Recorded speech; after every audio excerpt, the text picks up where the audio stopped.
وہ ایک فقیر تھا، بازار میں کھڑا رو رہا تھا، تو کسی نے روک کے کہا بابا کیا ماجرا ہے، کسی نے مارا ہے، کیوں رو رہے ہو؟ اس نے کہا نہیں نہیں نہیں، کوئی ایسی بات نہیں، ان لوگوں کے رویے نے رلا دیا۔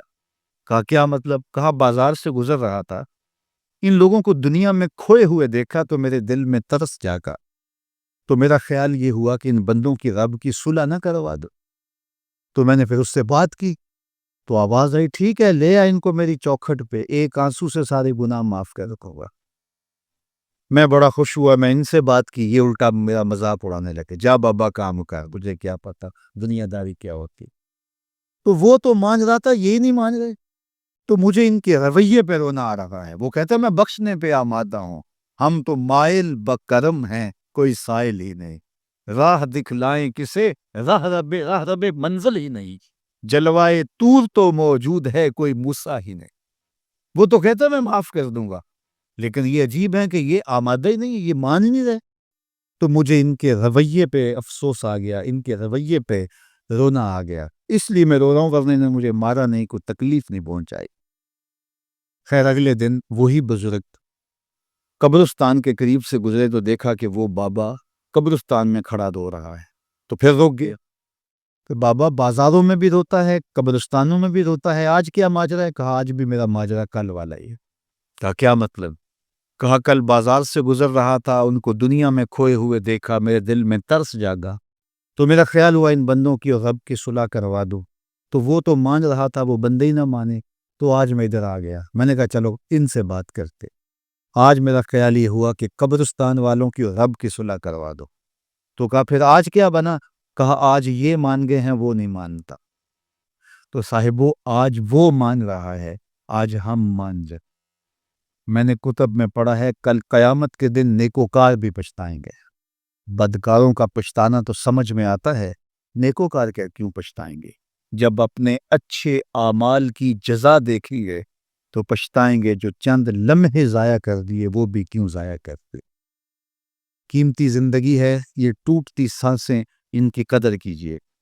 ایک بزرگ فرماتے ہیں کہ مجھے اس بات کی سمجھ نہیں آتی تھی کہ جو قرآن نے کہا ان الانسان لفی خسر، بے شک انسان خسارے میں ہے، تو میں سمرقند کے بازار سے گزر رہا تھا تو وہاں ایک آدمی پھٹے پہ برف رکھ کے بیچ رہا تھا اور ساتھ آواز لگا رہا تھا۔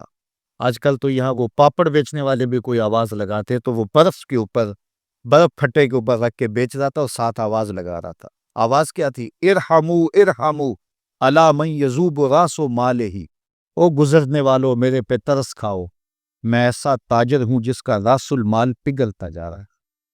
چونکہ یہ جو برف ہے ایسا سودا ہے جو گاہک کا انتظار نہیں کرتا۔ آپ کپڑا بیچتے ہیں، آج گاہک نہیں آیا، ہو سکتا ہے کل دعا نے مہنگا بیچ لے۔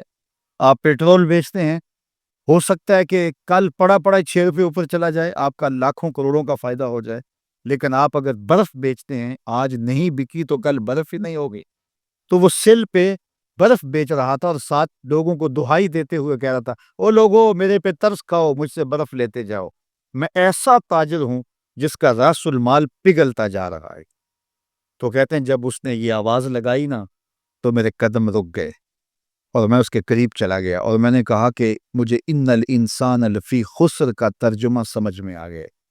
جس طرح تیری برف پگھلتی جا رہی ہے، میری زندگی پگھلتی جا رہی ہے، اور اگر تو اب برف وقت پہ بیچ لے، ان پگھلتی برف کو تو درہم کے بدلے، دینار کے بدلے، پارچہ جات کے بدلے، جنس کے بدلے فروخت کر لے تو فائدہ ہو جائے گا، 4 آنے تیرے ہاتھ لگ جائیں گے۔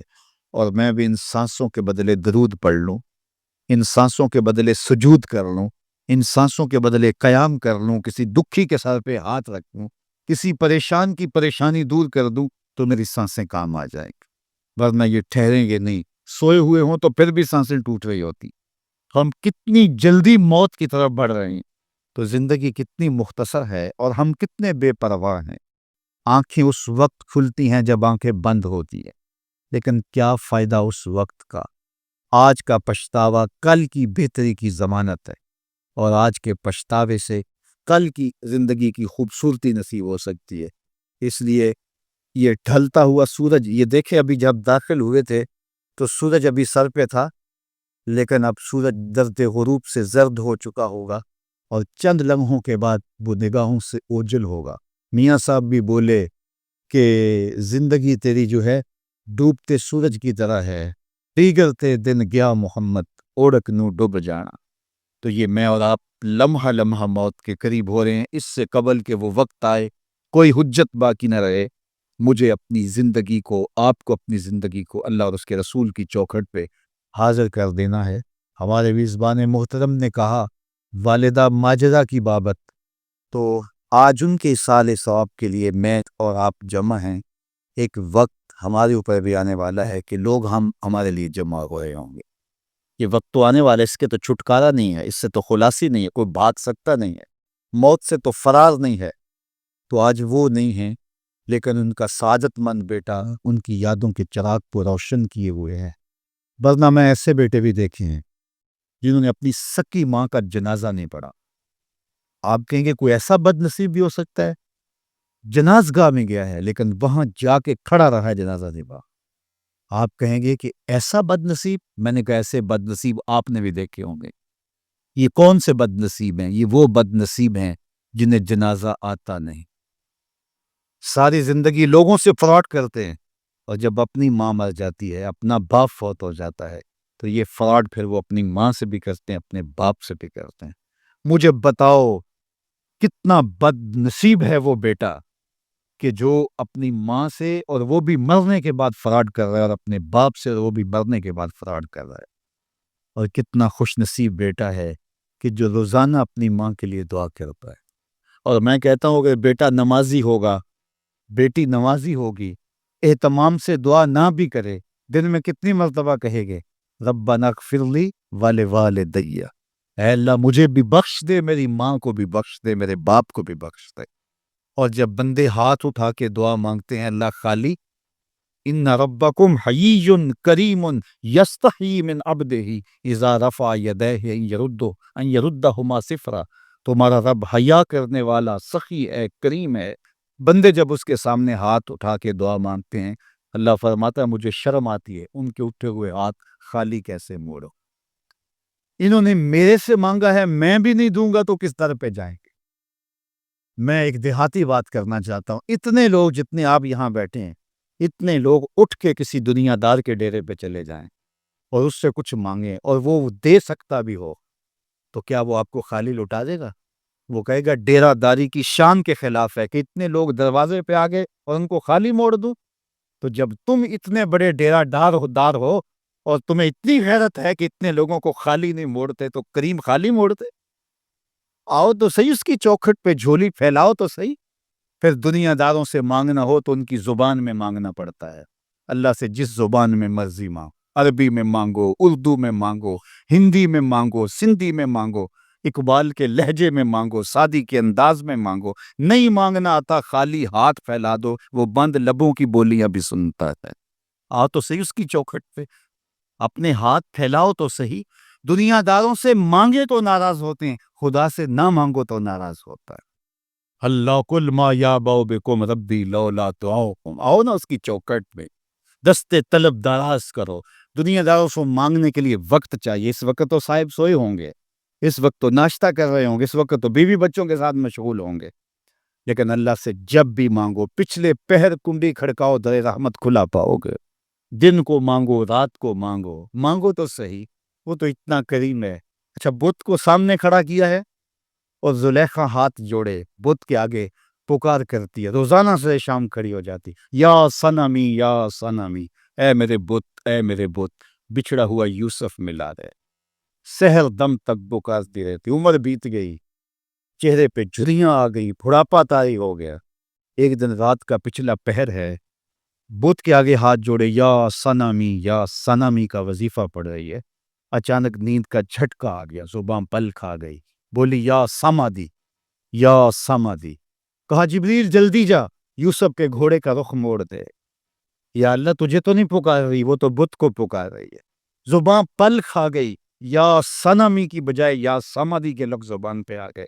کہا جبریل اتنا عرصہ ہوا بت کو پکارتے ہوئے، اس نے کوئی جواب نہیں دیا، آج جیسے بھی اس کے لبوں پہ میرا نام تو آیا ہے، اگر میں نے بھی جواب نہ دیا میرے اور بت میں فرق کیا ہوا؟